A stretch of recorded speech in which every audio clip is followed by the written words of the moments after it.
this. And like this. There's that one piece. Where's that one piece? There's a piece I'm looking for and I cannot find it. Oh, it's right there. Alright. This will be interesting. I have no idea if y'all can see me not upside down or not, but we shall see how this goes. Alright.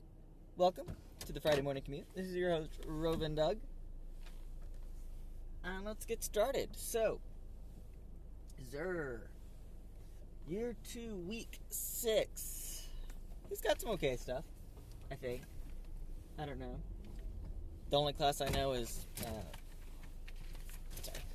Warlock, because that's the only one that I've been able to play with any reliability since May. Anyways, if you're looking for Xur, I believe he's enjoying a drink in the Tower of the Last City, so you might as well go check him out down by the bar. If you have the strange coins, you can pick up the Empyrean Bellicose for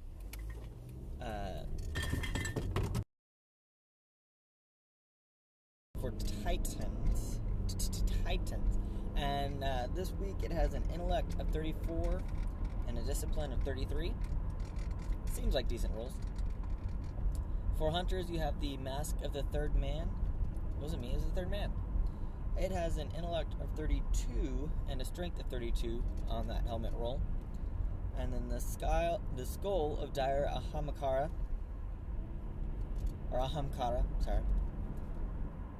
has a straight strength roll of 64. So this week, all of the exotic Xur are selling our helms. He does have the exotic chest engram, so you can get yourself a Year 2 chest if you don't have any good ones, or if you have the coins.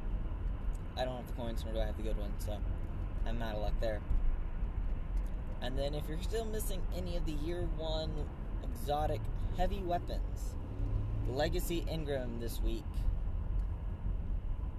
is the heavy engram, so feel free to stop by and pick it up if you need any to finish out your collection, because collections are cool.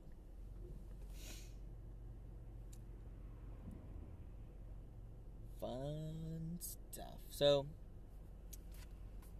along with that, in this week's Destiny news, we had Paradox return as the Daily Heroic. And with Paradox being the Daily Heroic, the last time it was Daily Heroic, you could get ghosts out of it. And then if you came around this time, it actually started a quest mission a quest line to get the exotic No Time to Explain, which, after some research and weapon comparison, the No Time to Explain has pretty much the same stat rolls, except for attack, as the Stranger's pulse rifle. So it's a pretty decent pulse rifle if I remember the stats correctly. And it has the always on radar when you're zoomed in. So you can be gazing down, picking people off, and not worry about the enemy that's coming up behind you, because you can turn around at the last second, bop them in the head. Quite boppingly, if I should say so myself. Let's see.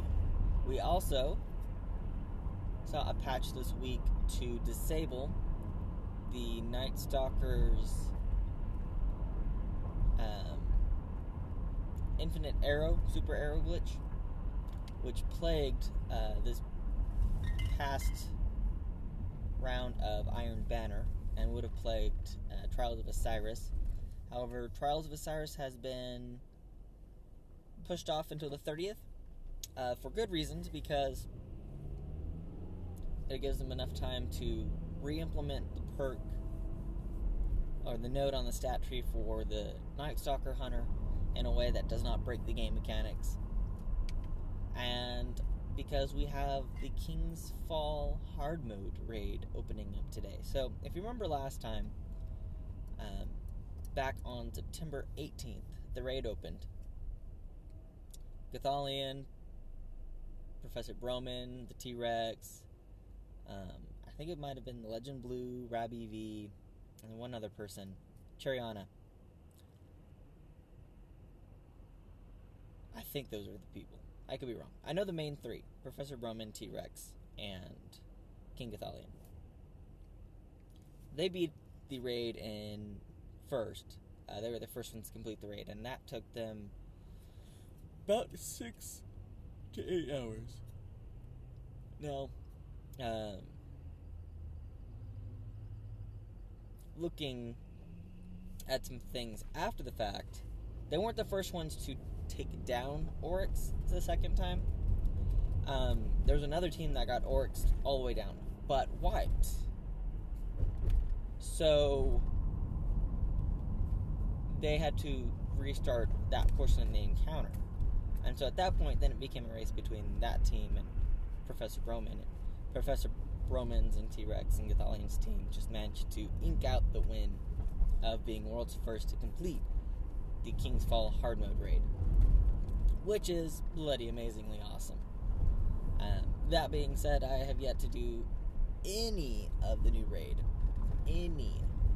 I'm actually just past Lost to Light on the story mode, because I'm doing a let's play of the Destiny Taken King storyline on hard mode my first time through. And you might be thinking, Douglas, you are insane, and I would completely agree, because I think combined I died close to 16 times.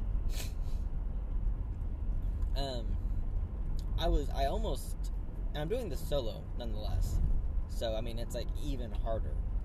I nearly gave in and asked for help. I did ask for help, but I decided to try one more time, and I managed to kill the evil Echo to Oryx and complete it. And then with Lost to Light, that one's got a very interesting mechanic. I enjoyed how instead of stopping and facing wave after wave of enemy as your ghost decrypts these doors, you just grab a toe musk. Oh look, I better find 3 of these things. Hidden rather well, by the way. So that was quite enjoyable. I didn't think that I was going to. Sorry. I didn't think I was going to die that many times. But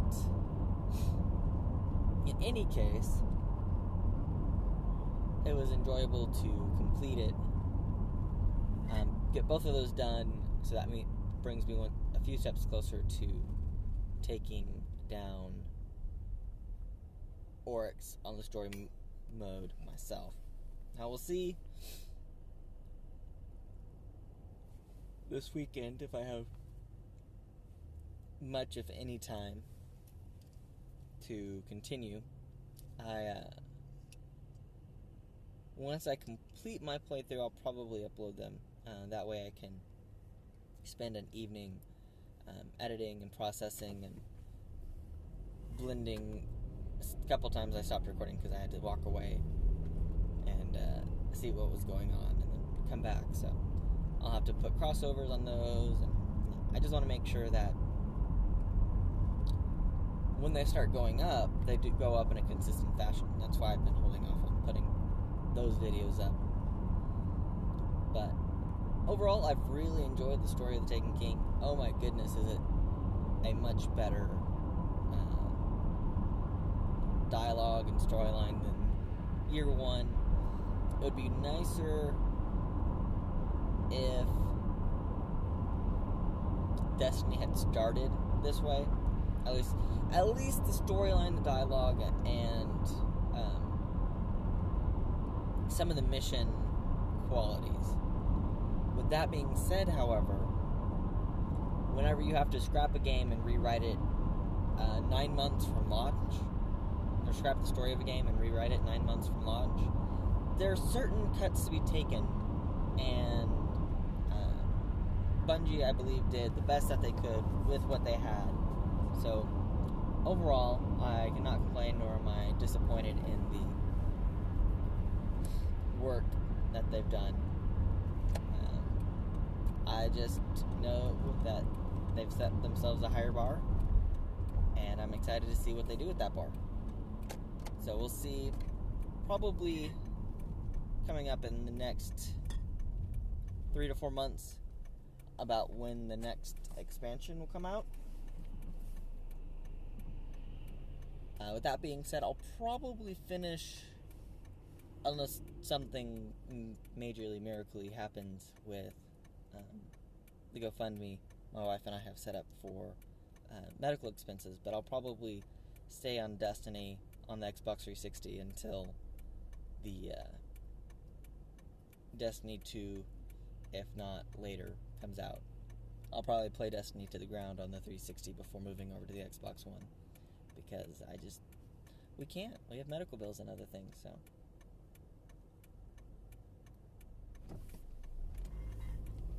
Now, with that being said, I'm not at all disappointed in having my Xbox 360, because it's been a pleasure to play Destiny, to stream it for y'all, to be able to discuss it. It's a very interesting and integral part of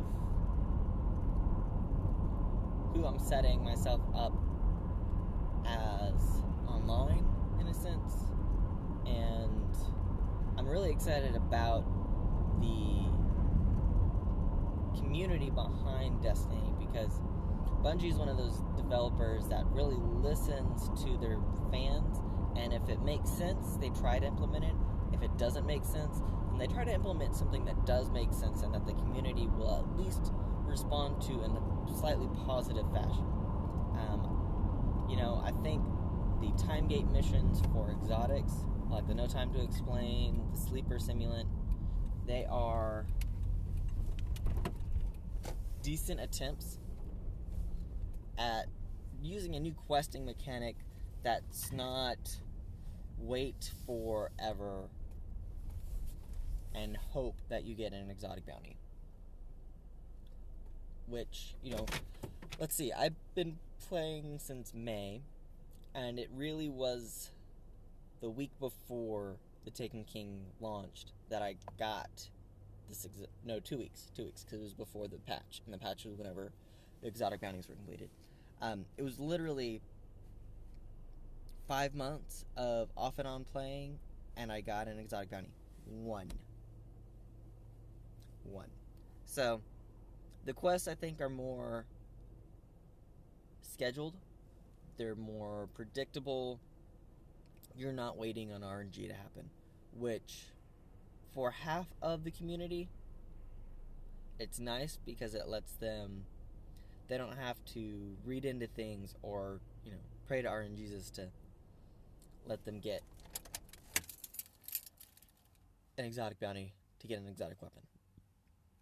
And I also think the vendor-specific quests are a lot of fun. I just completed my fusion rifle from Gunsmith, since I'm on my Warlock, and I'm starting on my Scout rifle, and I've heard that's a really good one. So now I just need to get said Scout rifle kills, and I think I deleted my Scout rifle. Maybe not. I may have put it in my vault. If I put it in my vault, then I can work on that, hopefully. Otherwise, I'll just find another Scout rifle, go from there. Anyways, thanks for stopping by, thanks for hanging out, and checking out the Friday Morning Commute. This is your host, Rovin Doug, signing off. If you enjoyed this, please follow me on the YouTubes, and give me a like if you see this video on YouTube, and also you can subscribe to the YouTube channel down there. Otherwise, feel free to follow me on Twitch, twitch.tv/Rovin Doug. Give me a follow there. That will allow you to see whenever I go live on Twitch. You can also follow me on Twitter, twitter.com/Rovin Doug. Give me a follow there. That's another way to see whenever I go live on Twitch and whenever I go live on Periscope. So, thanks for stopping by. Thanks for hanging out. And I'll see you next time, Guardians. Good night.